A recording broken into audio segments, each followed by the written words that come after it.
जैसा कि आपने सत्संग में सुना कि आदरणीय गरीबदास साहिब जी को परमात्मा आकर मिले।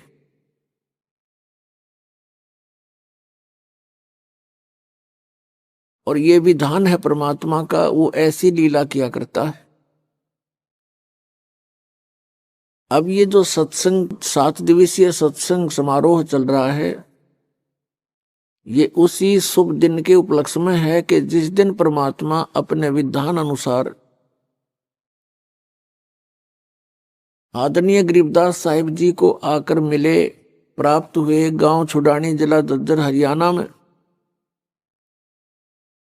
और उस प्यारी आत्मा को सतलोक लेकर गए अपने निज स्थान पर, सर्व ब्रह्मांडों से परिचित कराया, सब भगवानों की सतीथि से रूबरू कराया, और फिर उस आत्मा को वापस शरीर में छोड़ दिया। उधर से कुल के लोगों ने आदरणीय गरीबदास साहिब जी के शरीर का अंतिम संस्कार करने का सारा जुगाड़ कर लिया था। चिता पर रख दिए थे, अग्नि लगाने ही वाले थे, तभी परमात्मा ने आत्मा वापस भेज दी। और आदरणीय गरीबदास साहिब 10 वर्षीय बालक जीवित हो गए। उसके बाद परमात्मा से प्राप्त उस अनमोल ज्ञान को बोलना शुरू किया। एक गोपाल दास नाम के दादूपंथी संत थे, उन्होंने उस वाणी को लिपिबद्ध किया जो आज हमारे पास उपलब्ध है। पुण्यात्मा गरीबदास साहिब जी ने कहा है, हम देखा सो साच है और सकल प्रपंच। हमने जो देखा है भगवान को और सब सतीथि से परिचित हुए हैं, ब्रह्मांडों को देखा है, वो सत्य है। बाकी आप जो सुनते रहे हो वो सब अज्ञान था। पुण्यात्मा, ये जो 7 दिवसीय सत्संग समारोह चल रहा है, ये उस शुभ दिन के उपलक्ष्य में है कि उस दिन फाल्गुन सुदी द्वादशी, फागण उतरते की द्वास अपनी देसी भाषा में, और सन 1727 का वो शुभ दिन परमात्मा आए। हमारे लिए ये अमृत ज्ञान, ये तत्व ज्ञान आदरणीय गरीबदास साहिब जी के अंतःकरण में फीड करके उसको वापस छोड़ दिया। और वो ज्ञान आज हमें उपलब्ध है, जिसके आधार से हम सब सदग्रंथों को आसानी से पहचान रहे हैं, परमात्मा को पहचान रहे हैं। अब वो अमृतवाणी है, जैसे गीता जी अध्याय नंबर 4 के श्लोक नंबर 32 में कहा कि अर्जुन, आध्यात्मिक अनुष्ठानों की, धार्मिक अनुष्ठानों की अर्थात यज्ञों की जानकारी विस्तार के साथ ब्रह्मण्य मुखे यानी सच्चिदानंद घन ब्रह्म की वाणी में विस्तार के साथ कहे गए हैं। और उस ज्ञान वह तत्व ज्ञान है, और उसको जानने के बाद फिर कर्म बंधन से तू सर्वथा मुक्त हो जाएगा। चौथे अध्याय के 34वें श्लोक में गीता जी में कहा कि अर्जुन, उस तत्व ज्ञान को तू तत्वदर्शी संतों के पास जाकर समझ। उनको दंडवत प्रणाम करने से, कपट छोड़कर प्रसन्न करने से वो तत्वदर्शी संत तुझे उस तत्व ज्ञान का उपदेश करेंगे। अब क्या बताते हैं गरीबदास साहिब जी ने परमात्मा से प्राप्त ज्ञान को किस प्रकार बोला है।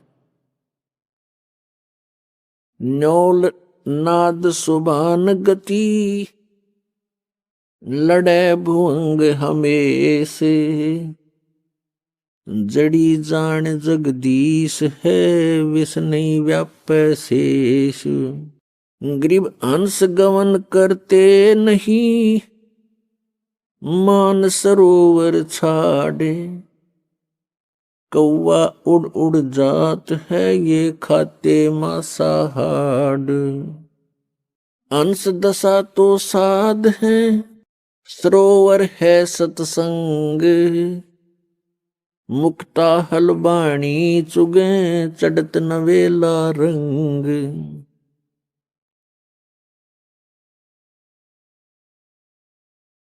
दरस परस नहीं अंतरा, रोमी वस्त्र बीच, पारस लोहा एक डग, ये पलटे नहीं अबीच। चार मुक्ति बैकुंठ बट, सप्तपुरी सैलान, आगे धाम कबीर का, हंस न पावे जान। मौन रहे मगनालय है, ये मार्ग बंकी बाट, सोन शिखर गढ़ सोरंग है, कर सतगुरु से साट। पल से ती पल ना मिले, बो लगे नहीं भो, बिच तकिया महबूब का, परमेश्वर की सो। काशी काया मन मग हर दोहों के मध्य कबीर, काशी तज मग हर गया, पाया नहीं शरीर। अब क्या बताते हैं? न्योल नाद सुबान गति, ये लड़े भुअंग हमेश, जड़ी जान जगदीश है, विष नहीं व्याप शेष। अंश गमन करते नहीं, मान सरोवर छाड़, ये कौवा उड़ उड़ जाते हैं, वो खाता मांसाहार। अब क्या बताते हैं कि जिस प्रकार नेवला, न्योल, एक नेवला होता है छोटा सा जानवर, करेलिए जैसा, उससे थोड़ा तगड़ा होता है, चूहे से बड़ा। कहते हैं न्योल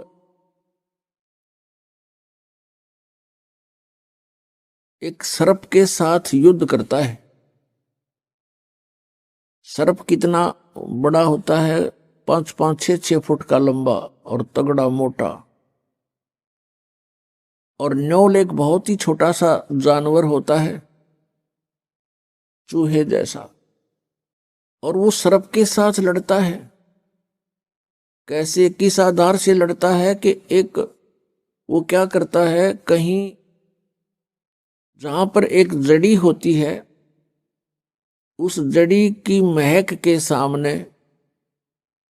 सर्प बेहोश हो जाता है, उसको चक्कर आने शुरू हो जाते हैं। उस जड़ी के आसपास यदि सर्प चला जाता है, और इसका फायदा उठाता है नेवला। वो नेवल क्या करता है? नेवला जाता है उस जड़ी के पास, जाता है, उसको अपनी श्वासों से सूंघ कर अंदर भर लेता है, और सर्प के सामने आकर उसको श्वास छोड़ देता है,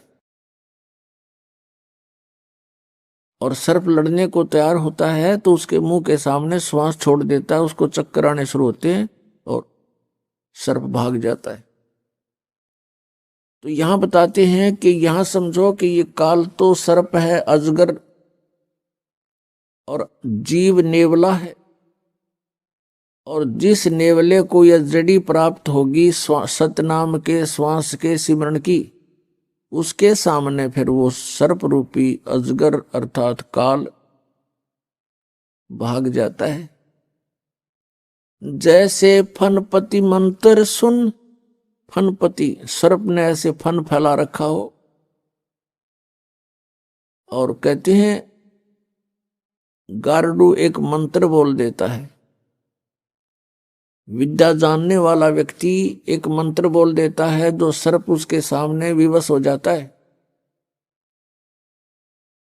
सपेरा एक मंत्र बोल देता है तो सर्प ऐसे किए हुए फैलाए हुए फन को सकोड़ लेता है, इकट्ठा करके भाग लेता है, एक तरफ मुंह मोड़ लेता है।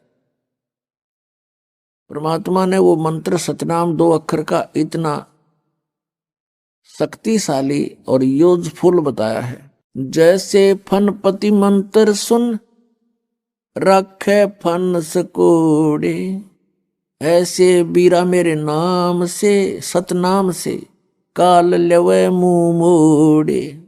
या उसी का प्रमाण दे रहे हैं। न्योल नाद सुभान गति, लड़े भुजंग हमेश, जड़ी जान जगदीश है, व्यस नहीं व्याप शेष। न्योल नाद सुभान गति और लड़े भुजंग हमेश। जिस प्रकार एक छोटा सा नेवला एक 8-9 इंच का लंबाई का जानवर और 6-7-8 फुट लंबे तगड़े सर्प को काबू कर लेता है, विजय पा लेता है, उसके पास एक जड़ी होती है। उस जड़ी को, उस औषधि को सूंघ कर आता है, पौधा होता है, उसको सूंघ कर आता है और सर्प के मुंह के सामने श्वास छोड़ देता है। श्वास सर्प विवश हो जाता है, चक्कर आने शुरू हो जाते हैं, वो चल पड़ता है, पराजित हो जाता है। फिर नेवला उसको मार डालता है। यहां वही बताते हैं कि जो सही सतनाम पूर्ण संत से प्राप्त करके जाप करता है तो वो सतनाम परमात्मा के द्वारा दी हुई जड़ी है। वो इस काल रूपी सर्प को ऐसे विवश कर देगी, आप पर कोई असर नहीं कर सकता, पराजित हो जाए। हंस गवन करते नहीं, मान सरोवर छाड़े, कौवा उड़ उड़ जाते है, ये खाते मांसाहारे। एक हंस पक्षी होता है, एक बुगला होता है, बुगला। हंस और बुगले में कोई अंतर नहीं होता, एक जैसी उनकी बॉडी होती है। हंस की और बुगले की कैसे पहचान की जा सकती है कि किसी सरोवर पर ये दोनों पक्षी हों, उनकी ये पहचान होगी कि बुगला तो खाएगा मच्छी, कीड़े मकोड़े गोगे, और हंस नहीं खाता। हंस केवल मोती खाता है।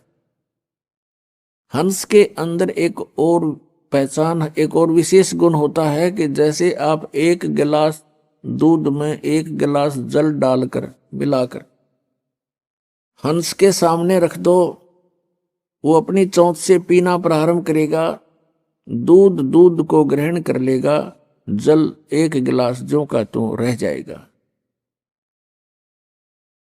उसके अंदर परमात्मा ने ऐसा गुण दिया है। कहने का भाव ये है कि जैसे अच्छी आत्माएं होती हैं जो परमात्मा की भक्ति करते हैं, वो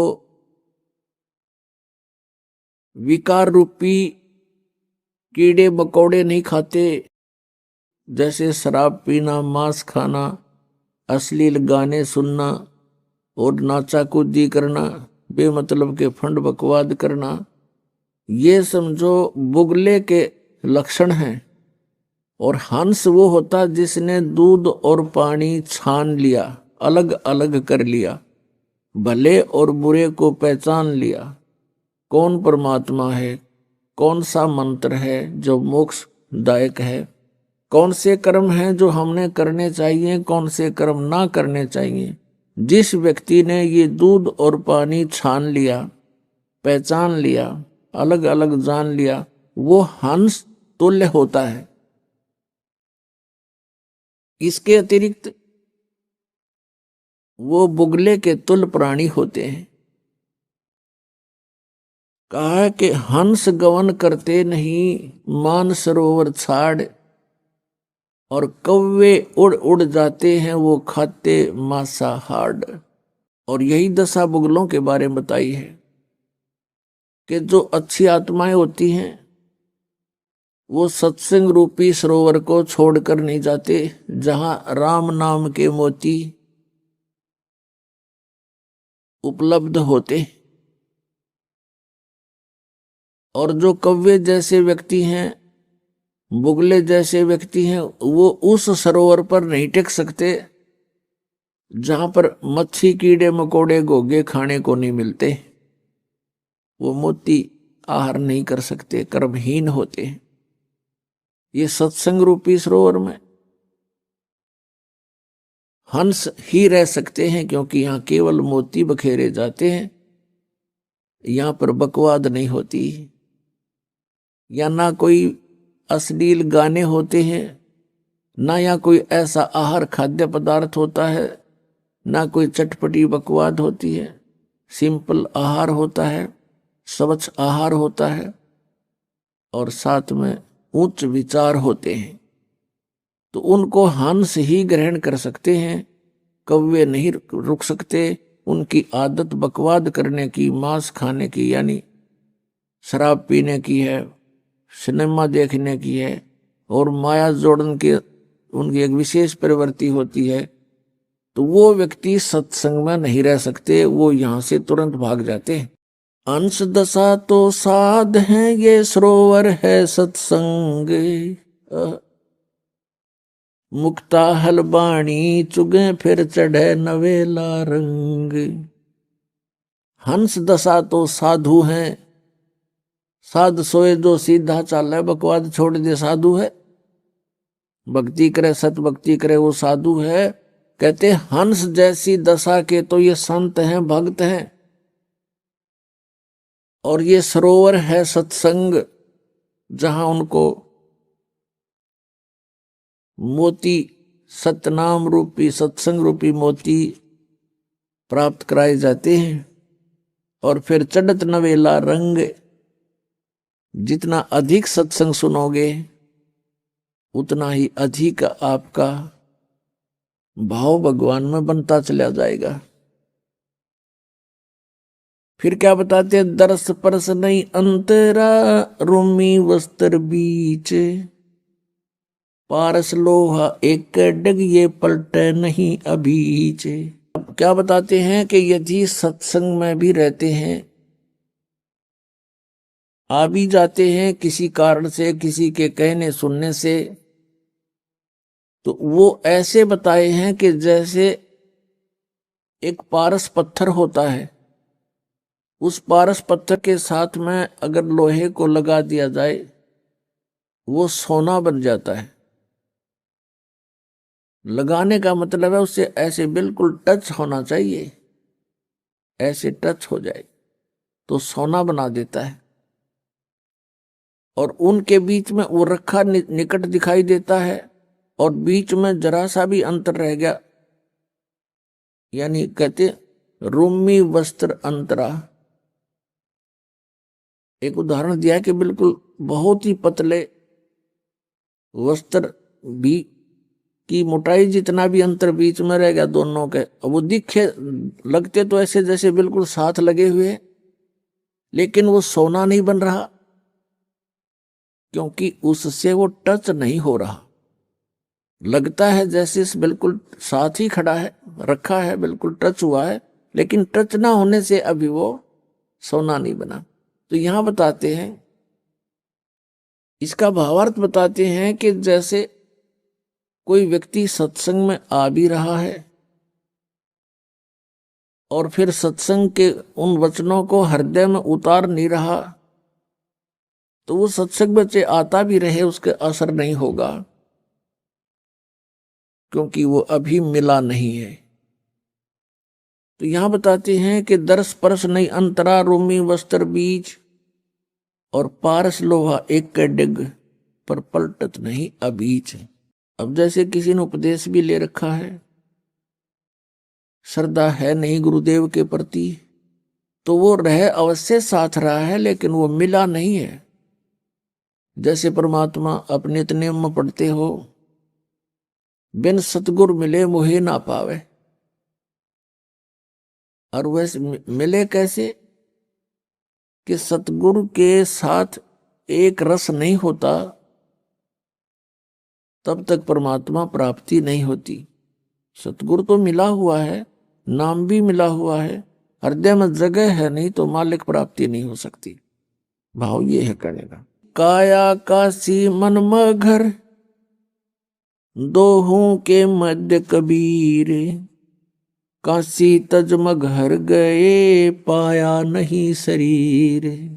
श्वेत वर्ण शुभ रंग है, नगरी अकल अमान। तन मन की तो गम नहीं, निज मन का स्थान। निज मन ऊपर परम पद, राग रूप धर्म धीर। दूजे को तो गम नहीं, तावा मैल कबीर। निज मन सेती मन हुआ, मन सेती तन देहे। देही में कछु ना हुआ, तो नाहक लाई खे। बेरा साटे बेचिया, बैरागर सुल्तान। मालन को जाना नहीं, बेबुद्धि खेचा तान। शेर बेर पलड़ चढ़े, एक पड़ा भोमाही। मालन और सुल्तान को हलकारे ले जाही। 2.5 लाख की पावड़ी, 1 पैसे का बेर। देख अदम सुल्तान को, कैसे डारी मेर। 9 लख नानक नाद में, 10 लख गोरख तीर। लाख दत्त संगी सदा, चरणों चरच कबीर। 9 लख नानक नाद में, 10 लख गोरख पासे। अंत संत पद में मेले, ये करोड़ तेरे रविदास। रामानंद से लक्ष गुरु, तारे सिसके भाए। चेलों की गिनती नहीं, जो पद में रहे समाये। फिर पांडवों की यज्ञ में, शंख पचायन टेरी। 12 कोट पंडित जहां, पड़ी सबन की मेरे। करी कृष्ण भगवान को, चरणामृत सो प्रीत। शंख पचायन बाजब बजा, लिया द्रौपदी सीत। 12 कोट पंडित जहां, और ब्रह्मा विष्णु महेश। चरण लिए जगदीश को, जिसको रटता शेष। वाल्मीकि के बाल सम, नाही तीनों लोक। सुर नर मुनि जन कृष्ण, सुधिये पंडों पाई पोख। 100 करोड़ बानी कही, पहले चोले चाव। दूजे चोले कृष्ण को, लिए साध के पाव। कथा रामायण रस भरी, आगम अगम अगाध। वाल्मीकि के चरण को, सभी चर्चा साध। गरुड़ बोध बेदी रची, ये राम कृष्ण हैरान। लंका पर धावा किया, जद का कहूँ बयान। उत्पत्ति पर लो जाते हैं, ये अंत कोट ब्रह्मंड। जोग जीत समझाइया, जब उदरे काग भूषण।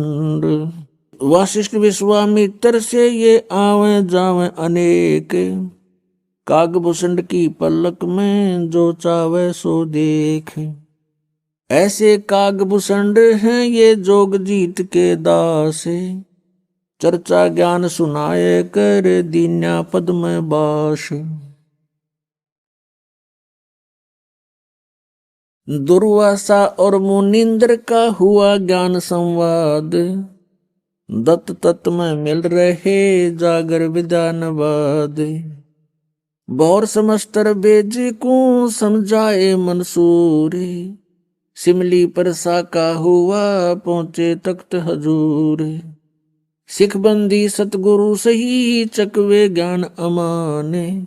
शीश कटा मंसूर का, फिर दिया जद्दान।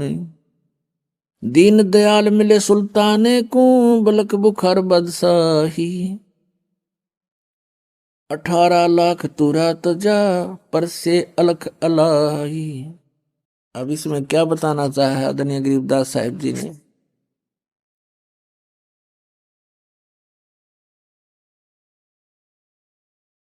कि 9 लख नानक नाद में, और 10 लख गोरख तीर। लाख दत्त संगी सदा, चरणों चरच कबीर। नानक साहब जी जैसी पुण्यात्माओं, कहते हैं लाखों की संख्या में पार कर दी। और 10 लाख 10 लख गोरख तीर, गोरख जैसे सिद्ध पुरुष जो यहाँ एक छोटी सी सिद्धि प्राप्त करके प्रभुता को प्राप्त था, कहते इसे इसे 10 लाख परमात्मा के को ने पार किए जो ऐसी ही भूल में भटक रहे थे। लाख दत्त संगी सदा चरणों चरच कबीर, दत्तात्रेय जैसे भी लाखों पुण्यात्माओं को परमात्मा कबीर जी ने पार किया सत भक्ति देकर। फिर बताया कि रामानंद से लक्ष गुरु तारे सिसके भाई, और चेलों की गिनती नहीं जो पद में रहे समाये। रामानंद जी जैसे लक्ष गुरु यानी लाखों गुरु उतार दिए, उनको शिष्य बनकर उनका परमेश्वर रामानंद जी के शिष्य बन करके उनको सतमार्ग समझाया और गुरु मर्यादा बनाए रखने के लिए अति आवश्यक जाना, इसलिए उन्होंने रामानंद जी को गुरु बना करके ये मर्यादा कायम रखी कि गुरु बिन माला फेरते, गुरु बिन देते दान, गुरु बिन दोनों निष्फल हैं चाहे पूछो वेद पुराण। अब क्या बताया है,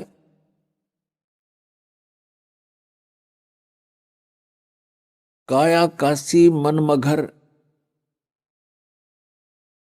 दोहों के मध्य कबीर, और काशी तज मघर गए पाया नहीं शरीर। पुण्यात्माओं, अज्ञान को हटाने के लिए परमात्मा स्वयं आते हैं और वो एक तत्वदर्शी संत की भूमिका करते हैं, यानी तत्व ज्ञान प्रचार करते हैं। अच्छी आत्मा को मिलते हैं, उनको अपने सामर्थ्य से परिचित कराते हैं। ये विधान है परमात्मा का। एक रामानंद नाम के बहुत बड़े विद्वान माने जाते थे, पंडित जी थे। चारों वेदों के, गीता के, 18 पुराणों के वो मर्मज्ञ माने जाते थे और उन्होंने आकर के वहां बनारस में अपना, काशी में अपना डेरा स्थापित किया और 1400 ऋषि बनाए प्रचारक, वो प्रचार किया करते थे। और श्री रामानंद जी, स्वामी रामानंद जी ये विष्णु जी के उपासक थे। श्री विष्णु जी को वो इष्ट मानते थे, गीता और वेदों का प्रचार करते थे, 18 पुराणों को वो एक विशेष ग्रंथ मानते थे, वेदों के तुल्य मानते थे।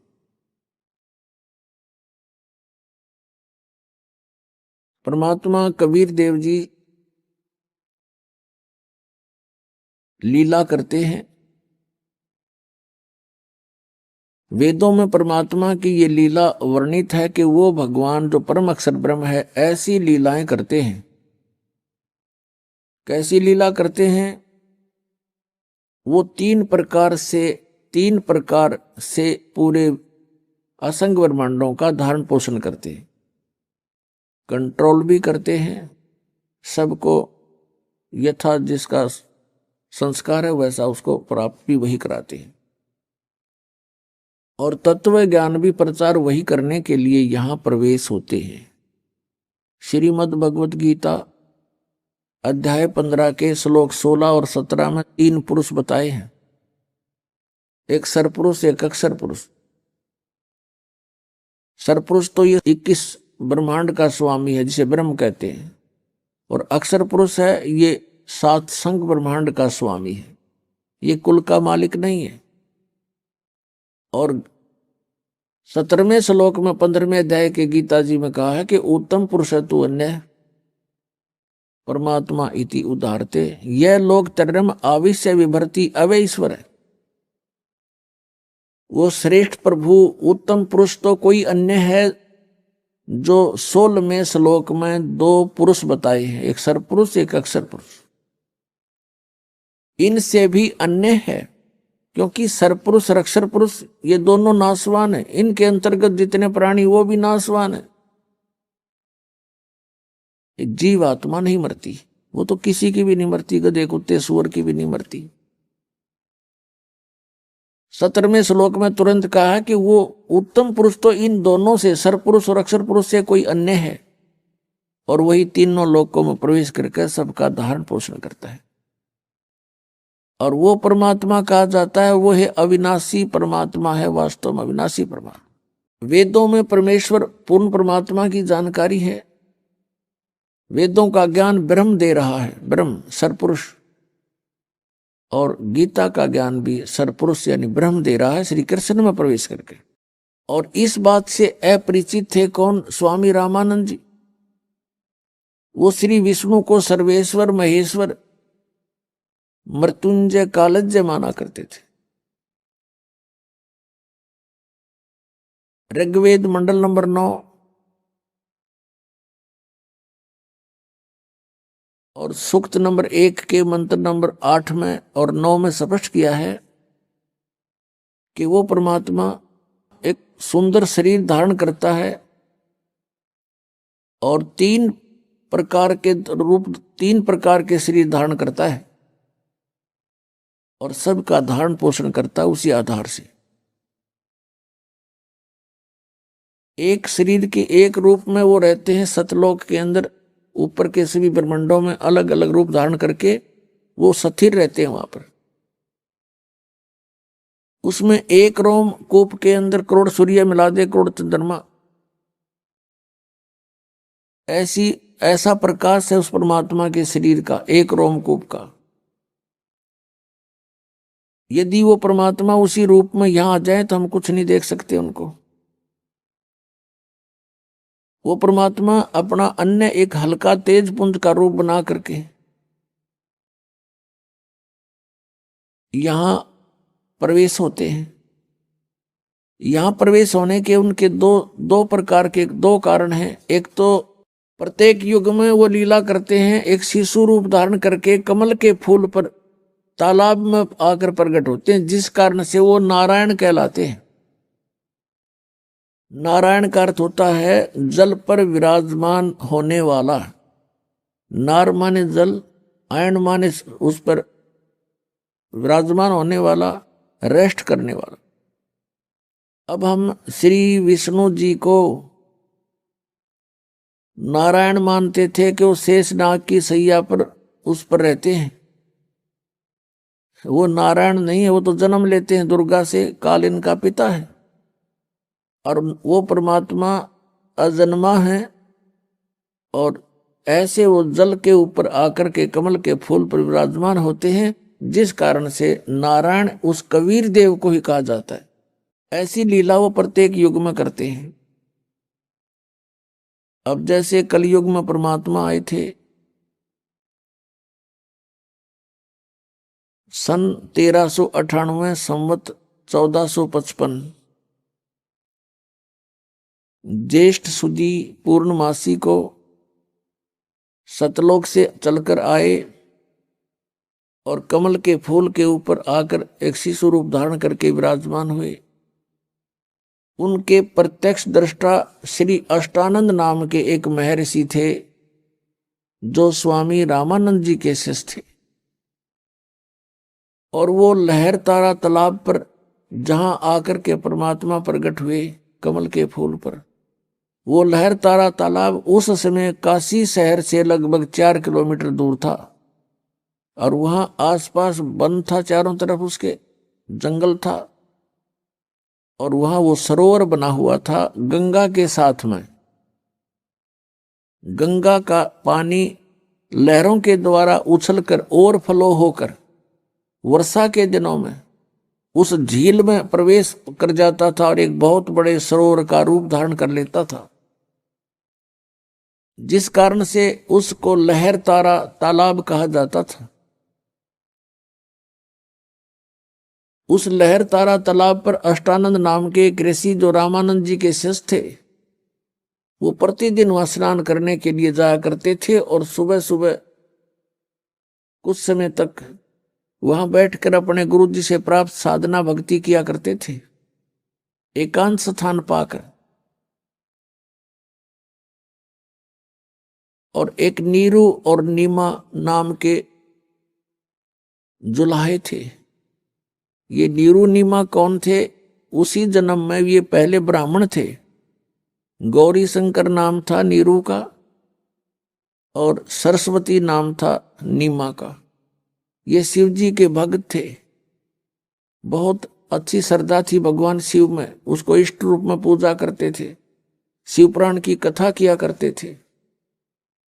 और कथा करने से जो भी उनको कोई चढ़ावा पैसा आता था पूजा का, उससे अपना निर्वाह करते थे और शेष बचे हुए पैसे को वो दान कर दिया करते थे, संग्रह नहीं करते थे। निसंतान थे, कोई संतान नहीं थी। विवाह को भी कई वर्ष हो चुके थे। अब मुसलमानों ने क्या देखा कि ये गौरी शंकर जो है हिंदू धर्म का बहुत प्रचार कर रहा है, बहुत लोग इसकी अंदर आस्था रखते हैं, क्योंकि गौरी शंकर किसी को स्वार्थवश मिसगाइड नहीं करता था, केवल भगवान शिव की कथा सुनाता था, किसी से कोई पैसा नहीं मांगता था, कोई जंतर मंत्र नहीं करता था। लोगों की ज्यादा श्रद्धा उसके अंदर थी, जिस कारण से अन्य जो स्वार्थी ब्राह्मण थे वो उस गौरी शंकर ब्राह्मण से ईर्षा रखा करते थे।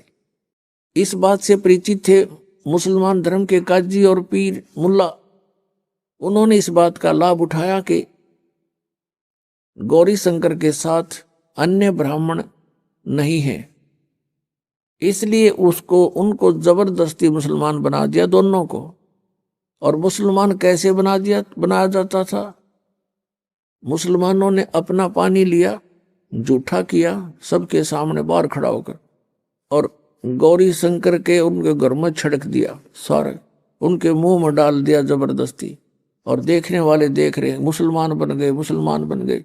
अब जो ब्राह्मण वर्ग थे, जो गुरु पद पर थे, वो ईर्षा करते थे गौरी शंकर तक, और उन गुरुओं के अधीन अन्य हिंदू समाज था। उन गुरुओं ने, ब्राह्मणों ने सब जगह बोल दिया कि गौरी शंकर जो है ब्राह्मण मुसलमान बन गया, ब्राह्मण नहीं रहा, वहां मत जाना अब। और गौरी शंकर को और सरस्वती को गंगा में स्नान करना भी बंद कर दिया। विशेष स्थान पर, घाट पर, जहां सभी स्नान करने जाते थे। और मुसलमानों ने उनका नाम, गौरी शंकर का नाम रख दिया नूर अली, और सरस्वती का नाम रख दिया नियामत। फिर जैसे उसको अपभ्रंश करके बोलते हैं, नूर अली को तो नीरू कहने लगे, नियामत को नीमा, ऐसे बोलने लगे। अब वो गंगा में स्नान नहीं कर सकते थे, और प्रतिदिन स्नान करना उनका अपना एक निजी कर्तव्य था। वो स्नान करके ही अपना कोई साधना किया करते थे। अब भले ही मुसलमान बन गए थे, लेकिन क्रियाएं वो छोड़ नहीं पा रहे थे मन से। और स्नान करने के लिए उन्होंने स्थान देखा, वो लहर तारा तालाब जो काफी दूर है, और उसमें गंगा का जल ही लहरों के द्वारा उछल कर आता था। तो प्रतिदिन दोनों के दोनों वहां स्नान करने लहर तारा तालाब पर जाते थे, वहां स्नान कर आते थे। फिर अपना कोई, जैसे मुसलमान रीति से भी उन्होंने करना पड़ता था, लेकिन अंदर से भगवान शंकर को भूल नहीं रहे थे। जिस दिन यानी ज्येष्ठ सुदी पूर्णमासी को संवत 1455 और सन 1398 को परमात्मा सतलोक से चलकर आए। उनका बहुत सुंदर तेज था, बहुत तेज था, और ऊपर से प्रकाश का गोला सा आता नजर आया। किसको?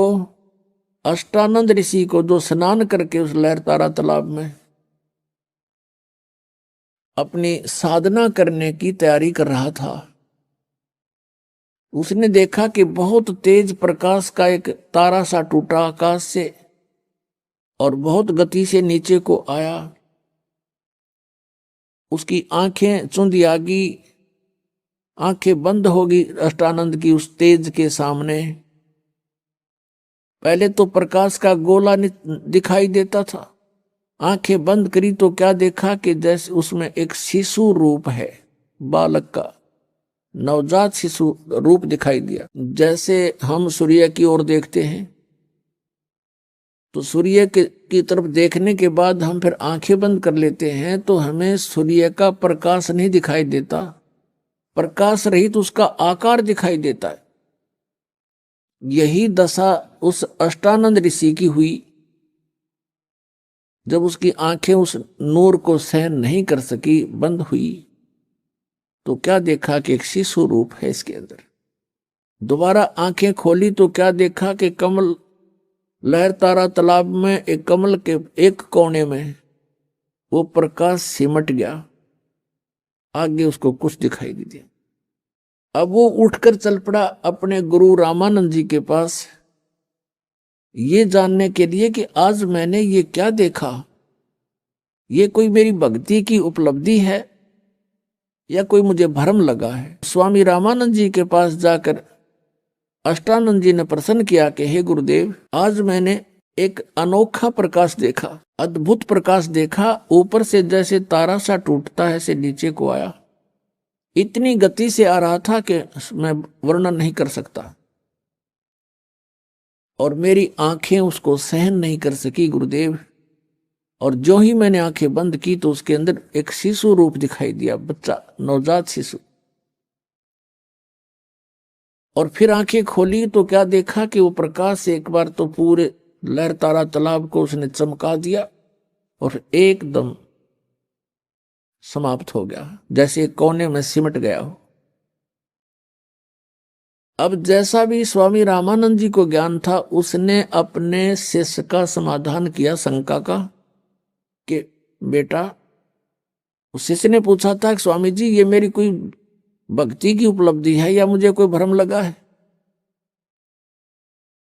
स्वामी रामानंद जी ने बताया कि बेटा, जब अवतार लोग आते हैं ऊपर से किसी लोक से, तो उनकी ऐसी ही स्थिति होती है, तारा सा टूटता है और फिर वो यहां आकर के आपने जो देखा नवजात शिशु, तो वो किसी मां के गर्भ में स्थापित होंगे, वहां से जन्म लेकर के या कोई लीला करेंगे।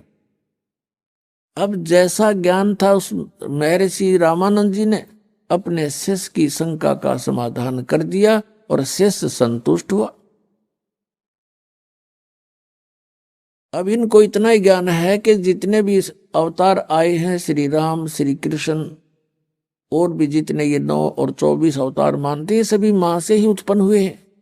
लेकिन वो अवतार जो लहर तारा तालाब पर कमल के फूल पर आया है, वो किसी मां से जन्म नहीं लेता, वो अजन्मा है, वो स्वयंभू है, वो परिभू है, स्वयंभू है। उनका शरीर शुक्रम अकायम ऐसनाविरम, उस परमात्मा का शरीर माता पिता के योग से बनी उन बीज शक्ति से नहीं होता, और उनके शरीर में नाड़ी तंत्र नहीं है। इसलिए यजुर्वेद अध्याय नंबर 40 के मंत्र 8 में कहा है कि सप्रियागात, वो सबसे प्रथम देहधारी और सबसे पहला प्रगट पुरुष है। और शुक्रम अकायम कबीर मनीषी, वो कबीर देव, कबीर विद्वान, सर्वज्ञ, मनीषी माने सर्वज्ञ और कबीर माने कबीर देव, वो कबीर देव कबीर साहब सर्वज्ञ है। और शुक्रम अकायम ऐसनाविरम अवर्णम और अपाप विद्यम स्वयंभू परिभू। अब यहां पर ये जो निराकार मानने वाले हैं अज्ञान आधार से, इस यजुर्वेद अध्याय नंबर 40 के मंत्र 8 के केवल इस वर्ड को साथ ले लेते हैं, अकायम, कि वो काया रहित है, उसकी काया नहीं है। ऐसनाविरम, अभी न कोई पूछने वाला हो ऐसनाविरम कहने की जरूर क्या थी, एक अकायम शब्द लिख दिया बस सुफिशिएंट था। अगर भगवान निराकार है, काया रहित है, अकायम शब्द ही पर्याप्त था। इसमें स्पष्ट किया है कि शुक्रम अकायम, शुक्र माने शक्ति, बीज शक्ति पुरुष की, कहते मां के संयोग से शुक्र से बनी हुई उसकी काया नहीं है, और उसमें उसका, और वो स्वयंभू क्यों बोला? स्वयंभू, स्वयं उत्पन्न, स्वयं प्रकट होने वाला, और परिभू सबसे प्रथम प्रकट पुरुष परमात्मा, सबसे पहला वर्तमान। तो यहां पर असनाविरम का अर्थ इसलिए है कि उस मालिक का शरीर है लेकिन उसमें नाड़ी तंत्र नहीं है, वो एक तत्व से बना हुआ है। तो इस प्रकार हमने परमात्मा को पहचानना है। अब रामानंद जी को जैसा ज्ञान था उसने अपने शेष का समाधान कर दिया, और ये मानते हैं कि कोई भी अवतार मां के बिना जन्म नहीं ले सकता, लेकिन ये अवतार वो परमात्मा सत्य पुरुष अजन्मा है, वो किसी मां से जन्म नहीं लेते, लीला वैसी ही करते हैं। एक बालक रूप धारण करके कमल के फूल पर प्रकट हुए, और उस समय जब वो परमात्मा शिशु रूप धारण करके एक लीला करने आते हैं तो उनकी परवरिश की लीला कंवारी गायों से होती है। ये वेदों में लिखा है। वेद तो दास ने पढ़े हैं, अभी सन 2001 के बाद ही इनको जाना है, और परमात्मा की हुई लीला लिपिबद्ध कबीर सागर में लगभग 600 वर्ष पहले से है। अब इससे हम भगवान पहचान लेंगे कि वेद जो गुण बताते हैं परमात्मा के, वो किस भगवान में खरे उतर रहे हैं। ही इज गॉड, वह परमात्मा है। इतनी सी बात है। इन सदग्रंथों में हम पहले भी मानते थे कि वेद सत्य हैं, सच्चे ज्ञान युक्त है, लेकिन इन वेदों के आधार से हमें यह बताया गया कि परमात्मा निराकार है, लेकिन वेदों में लिखा है वो साकार है, सशरीर है, उसका नाम कबीर है, कबीर देव। तो जो जिनको हम विद्वान माना करते थे वो विद्वान नहीं, अज्ञानी अनाड़ी थे। संस्कृत भाषा जानते थे। संस्कृत भाषा पढ़ने वाला भी समझ सकता है कि परमात्मा सशरीर है, उसमें लिखा स्पष्ट है। अग्नि तनुरसी, यजुर्वेद के 5वें अध्याय के प्रथम मंत्र में 2 बार लिखा है, अग्नि तनुरसी विष्णुवेतवा सोमस्य तनुरसी। परमेश्वर सशरीर है और सबके धारण पोषण करने के लिए उस अमर पुरुष का और भी शरीर है। तो इस प्रकार हम अब सदग्रंथों को जानकर परमात्मा को पहचान सकते हैं। उधर से नीरू नीमा आए स्नान करने के लिए। वो समय था ब्रह्म मुहूर्त का। ब्रह्म मुहूर्त कहते हैं सूर्य उदय होने से पहले 1.5 घंटा का जो समय है उसको ब्रह्म मुहूर्त बोलते हैं ये। तो उस समय वो स्नान करने के लिए चले अपने घर से। स्नान करने लगी, पहले नीमा ने स्नान किया। नीमा स्नान करके बाहर आई, फिर नीरू स्नान करने के लिए गया। और सुबह का जो अंधेरा होता है वो जब एकदम चांदने में परिवर्तित हो जाता है, बहुत शीघ्र रोशनी हो जाती है, ऐसी दूर से देखने तो उसमें व्यवस्था हो जाती है। अब नीरू नारा था ऐसे करके जल में प्रवेश करके, और नीमा जब स्नान करने के बाद जो वस्त्र बांध कर स्नान करके गई थी, उस वस्त्र को धोने के लिए दोबारा किनारे पर आई वस्त्र चेंज करके। तो उसने क्या देखा, उसमें रोशनी सी होगी थी और एक कमल के फूल के ऊपर कोई वस्तु ऐसी हिलती नजर आई। परमात्मा नवजात शिशु रूप में प्रकट हो गए और एक पैर को हिला रहे थे, ऐसे एक पैर को हिला रहे थे बालक रूप में। अब नीमा की नजर गई कि क्या हिल रहा है। पहले तो उसने देखा कोई सर्प है, फिर ध्यान से देखा कि तो कोई बालक है। और वो नीरू और नीमा जब अपनी कुटिया से चले थे, रास्ते में नीमा भगवान शंकर से अर्ज कर रही थी, रो रही थी कि हे भगवान, हमें भी एक खिलौना दे दो, मेरा भी संसार में साझा हो जाएगा, दुनिया वालों का मुंह बंद हो जाएगा, मुझे बांझ बोलते हैं। हे भगवान, आपके घर में कोई कमी नहीं, आप सब कुछ कर सकते हो। ऐसा कहकर फूट फूट कर रोने लगी। नीरू ने कहा, नीमा तू तो बिल्कुल पागल होगी, भगवान को क्या पता नहीं हमारे दुख का? वो सब जानते हैं। यदि वो हमें हमारे भाग्य में होता तो दे ही देते, हमारी किस्मत में नहीं है।